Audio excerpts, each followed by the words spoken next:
Assalamualaikum warahmatullahi wabarakatuh. Perkenalkan, nama saya Khairil Karim dengan nomor NIM 2302379. Pada kesempatan kali ini, saya akan membuat video mengenai eh, fungsi dan proses manajemen sumber daya manusia yang ditugaskan oleh Pak Ruby pada hari ini. Adapun tugas yang diberikan, itu yang pertama, fungsi dan proses MSDM apa yang saya pilih. Lalu yang kedua itu mengapa saya tertarik melakukan studi kasus terhadap fungsi dan proses MSDM ini. Lalu yang ketiga itu penjelasan studi kasus yang berkaitan dengan apa yang sudah saya pilih. Oke, untuk saya akan memberikan atau memaparkan jawaban yang nomor 1 dulu. Fungsi dan proses MSDM yang saya pilih yaitu Human Resource Planning. Mengapa saya tertarik melakukan Human Resource Planning ini? Karena saya ingin mengetahui lebih lanjut bagaimana seorang HR ini dalam memilih karyawan-karyawan yang dibutuhkan oleh perusahaan sehingga perusahaan ini tidak kekurangan tenaga terampil untuk jangka waktu yang cukup lama.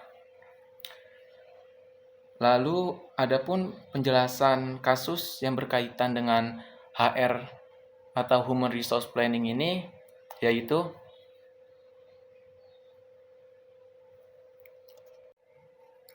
jadi Human Resource Planning sendiri ialah suatu proses strategis yang bertujuan untuk mengidentifikasi suatu perencanaan perusahaan terkait kebutuhan akan sumber daya manusia di perusahaan tersebut. Lalu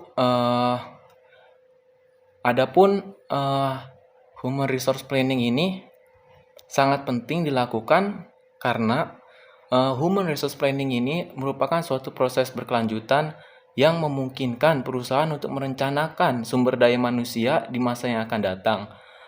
Jadi sehingga dapat memastikan perusahaan ini tidak kekurangan karyawan-karyawan dengan soft skill atau hard skill yang dibutuhkan.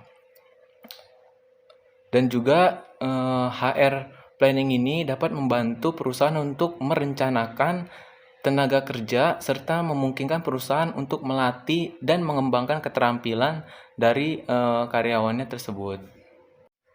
Jadi pada Human Resource Planning ini pun ada beberapa tahapan yang harus mungkin diikutin pada saat pembuatannya gitu. Yang pertama itu ada tahapan pemetaan karyawan yang dimiliki. Jadi HR di sini tuh dapat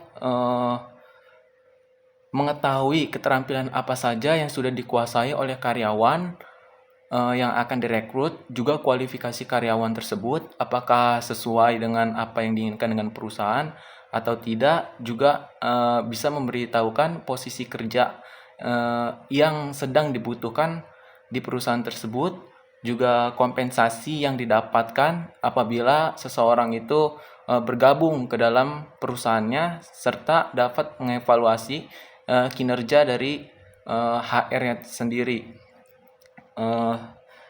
Dari data-data yang tadi sudah saya jelaskan itu dapat memberikan gambaran yang lebih jelas kepada seorang HR dalam menyusun Human Resource Planning ini, sehingga diharapkan bisa menghasilkan hasil yang bagus dalam penyeleksian karyawan yang ingin bergabung ke dalam perusahaan tersebut. Lalu tahapan yang kedua itu ada memperkirakan kebutuhan rekrutmen karyawan di masa yang akan datang. Pada tahapan ini HRD dapat mempertimbangkan isu-isu tertentu seperti promosi, pensiun, PHK, mutasi, demosi atau apapun faktor yang menjadi kebutuhan rekrutmen di masa yang akan datang, sehingga HR dapat memberi kejelasan kepada karyawan yang akan bergabung ke perusahaan tersebut, sehingga dari karyawan tersebut pun merasakan keamanan atau merasakan tenang pada saat bergabung kepada perusahaan tersebut.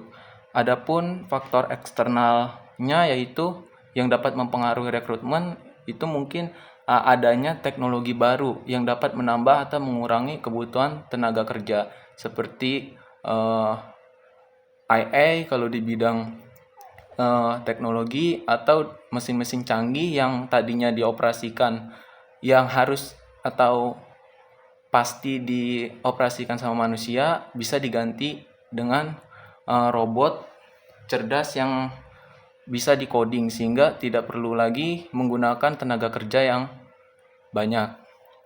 Lalu ada tahapan yang ketiga yaitu menyeimbangkan supply dan demand tenaga kerja di perusahaan tersebut atau perusahaan yang ingin merekrut karyawan.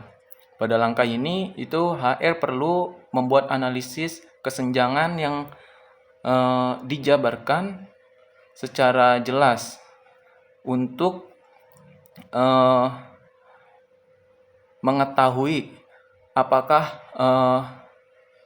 orang-orang yang akan direkrut ini sesuai atau tidak dengan yang diinginkan perusahaan, juga dengan jumlah yang telah ditentukan dan juga posisi yang akan diisi pada saat perekrutmen karyawan.